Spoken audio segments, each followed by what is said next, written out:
Hey everyone, and welcome back to our next English lesson. We're looking at the setting description again for Hamlin. Today is about the drafting. Yesterday was planning. Today we're actually going to have a go at writing it. So, you should have had yesterday, by the end of it, a sheet that looked something like this. Now, obviously, your ideas are your own ideas, and that's absolutely fine. These are just a few things that I came across. So, here, the cold wind and breeze coming across the fields from the mountain, the leafless trees swaying and creaking, the soft lapping of the river's water against its banks, migrating birds in the distance, the humming of people moving around town, and the clunking of cartwheels on the cobbled streets. I should have spell checked that before I started. My apologies. Touch the chill in the air. What I could smell: the cold snow and ice on the wind, smoke from chimney fires, horse manure in the streets, and food being cooked in street stalls.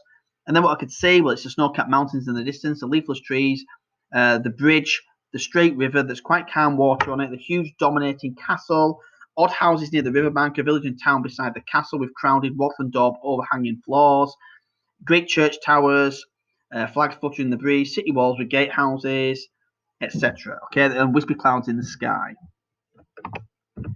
So this is something that you have seen before. Well, certainly if you're in my class, you've seen before. My apologies, writing on the smartboard is not the easiest thing in the world. But this is an example setting description. I will give you a bit of guidance on how to do it for Hamlin, but I want to show you one that we'd already done. Now, this one was based on the Wind in the Willows work that we did. And we were writing the description for the Wild Woods when Mole decides he's going to go and visit. So it read like this. The Wild Woods were silent. Silent, dark, and eerie, except for mysterious clicks and shuffles echoing here and there, which stopped as quickly as they began. Standing to attention, the gnarled, leafless trees surrounded all, blocking clear pathways through the gloom. The air felt suffocating, yet there was a breeze of fear, which weaved its way amongst the branches, disappearing into the dark void beyond.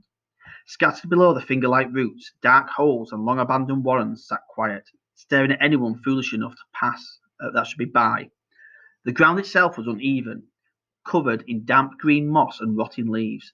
High above the gloom, the sun tried hard to enter but failed, leaving the wild woods in permanent gloom. Frightening, dreary, uninviting. Why would anybody wish to travel through such a place? So this was the one that I wrote with you guys as a shared write. Now, first things first, there's a couple of words there that are in red. So, for example, I've crossed out gloom in the third paragraph and replaced it with darkness. That was to avoid repetition, okay? You don't want to use the same describing words as you go along. And you'll notice there that as part of the reading process going through it, I find my errors. And I do make errors like everybody else. That's why we read through our work. So the word day is encircled, and actually we corrected it then to by. So as you can see, my work is paragraphed. Notice how I have started a new line and indented when I'm talking about a new aspect of the woods. Now let's have a look at some of the features that are in here.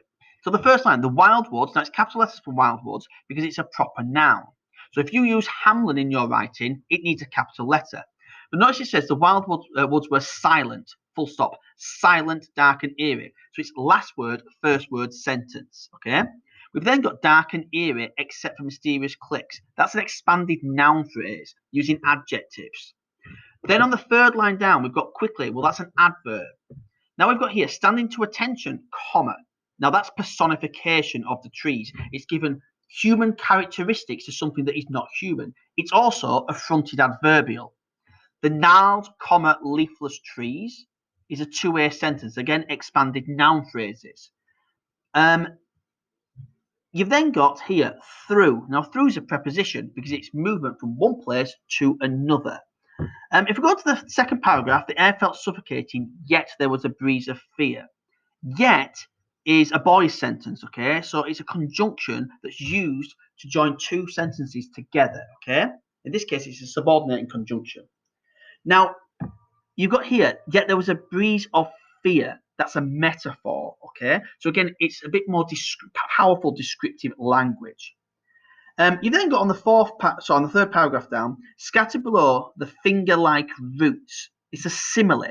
So think back to the grammar lesson we did yesterday. Finger-like, it means that the roots look like fingers holding on, like a hand holding on to the ground, okay?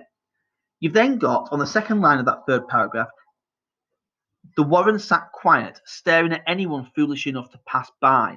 That's personification. The warren is just a hole in the ground. It doesn't have eyes, it can't stare, but you're giving a human characteristic to that thing. Again, it's powerful descriptive language. We've then got damp and green with a comma in between. That's another two-way sentence. The sun tried hard to enter but failed. The sun doesn't try to do anything. It's not sentient, okay? But again, it's personification, giving it a human-like characteristic to things. The final paragraph, frightening, dreary, uninviting. Why would anybody wish to travel through such a place? Well, it's a three bad, comma, question. So it means it's three bad things, and then there's a question that follows, and that question is a rhetorical question. The rhetorical question is not designed to be answered. It is designed to make the reader think, okay? So that's an example that you might go and look at to have a look at how sentence types can be used. So you might want to pause that whilst you're doing your work. Now, remember, we're not writing about the wild woods in The Wind in the Willows this time. What we're writing about is the German town of Hamelin, which is where the story of the Pied Piper is set. So, I've started one off for you. High in the pale blue sky, the sun brightly smiled on the beautiful green land far below, causing the golden weather vanes to glisten and sparkle like jewels. The high, mighty walls looked out across the fields towards the distant snow-capped mountains, whilst a wide river lazily flowed under the old stone-arched bridge. Within the town, which was nestled behind the castle's walls, small houses clustered around the busy cobbled streets. First of all, I do have a spelling mistake in there, which is why we read back through our work. So on the second paragraph, the high mighty walls looked our across doesn't make sense, and you'll notice that when you read it. So when I go back to edit and redraft this, I would go back to the high mighty walls looked out across the fields. So it's always important we go back and read our work. Now, this was an accidental mistake, but it's still worth pointing out to you guys. Now, to draw your attention to some of the features that I've got already within my writing, I've used a fronted adverbial. So high in the pale blue sky, it tells you where the sun is. So it's a location fronted adverbial. Expanded noun phrases, pale, comma, blue sky. Pale and blue are adjectives describing the sky. So they're expanded noun phrases. Adverb tells us how something is done. So brightly smiled. Okay, so brightly is an adverb. We've got a similar here as well. So let me just find it. Yeah, sparkle like jewels at the end of the first paragraph. Okay, so that's a simile. Personification. The sun brightly smiled. The sun doesn't smile. It doesn't have a mouth. It's also not sentient. Okay, but it's giving human characteristics to something that is not human. I've also, in the third paragraph, got a noun which you where sentence. So within the town, which was nestled behind the castle's walls, small houses clustered around busy cobbled streets. The embedded clause here is which was nestled behind the castle's walls, because the main clause still makes sense. Within the town, small houses clustered around busy cobbled streets. Notice the comma after the noun, then it's which, and then the comma after the embedded clause. I've also got a possessive apostrophe for castles, because the walls belong to the castle. So that's linking into some of the grammar that we did in previous lessons. So possible sentence types and features that you might include in the description. Fronted adverbials, time, manner, place, degree, frequency. Similes, as or like, we covered that in the previous lesson. Metaphors, personifications, adjectives, so two-way sentences and expanded noun phrases. So adjective, comma, adjective, noun. Adverbs, so words that end in ly, so it might be carefully, brightly, slowly, quickly. Double ly words, so if you write, carefully yet slowly, double ly sentence. Noun which you wear, again, we've done a lesson on that. Go back and have a look at the guidance video if you need to do. Boys, that's but, or, yet, or so. So the use of conjunctions to join sentences together. The more, the more. So it might be, the more the wind blew, the more the snow came from the mountains.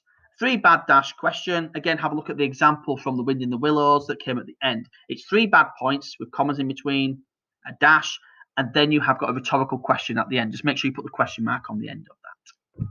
So these are your Alan Peake sentence types, again, to guide you through those different things, to show you how they are done, and importantly, the punctuation that goes with them. Please make sure you look at these. There's a copy of this in your pack. So there are stage 1 and 2 Alan Peake sentences, stage 3, which is your year 3 stuff, and then, of course, stage 4 sentences and stage 5, which is year 5's work. Now, why have I included all these? Well, just because it's a stage 1 and 2 sentence type doesn't mean to say that we shouldn't use it. Of course we should. And two-way sentences are absolutely vital, as are boys and as are similes. They are vital things for us to be using, which is why we recap them in year 4. Same with year 3's work. We need to use those sentences too. We're building on them bit by bit over time. I've given you the year 5 ones because, quite frankly, they're useful. And there's nothing stopping you pushing yourself forward to use new sentence types. So, 3 bad question fits perfectly for this, as does the noun, which, who, where. I don't think the PC sentences, the outside, inside, and the if, then are going to be much use to you in this work. But the 3 bad dash and the noun, which, who, where, brilliant. And trying to get a double ly in there, maybe a 2 words or a last word, first word. And that's your year 4 sentence types. It's ticking off your criteria. So your task, you're going to write a setting description on the German town of Hameln. You've looked at the pictures in the previous lesson. You've done your mind map on your 5 different senses to see what you can see, what you can smell, what you can hear, etc. Now draft out your ideas first. So when you're happy, make it as descriptive and powerful as you can, remembering to paragraph, remembering your punctuation, and remembering your Alan Peace sentence types. I really do look forward to reading some of these. Thank you very much. Best of luck. Cheerio.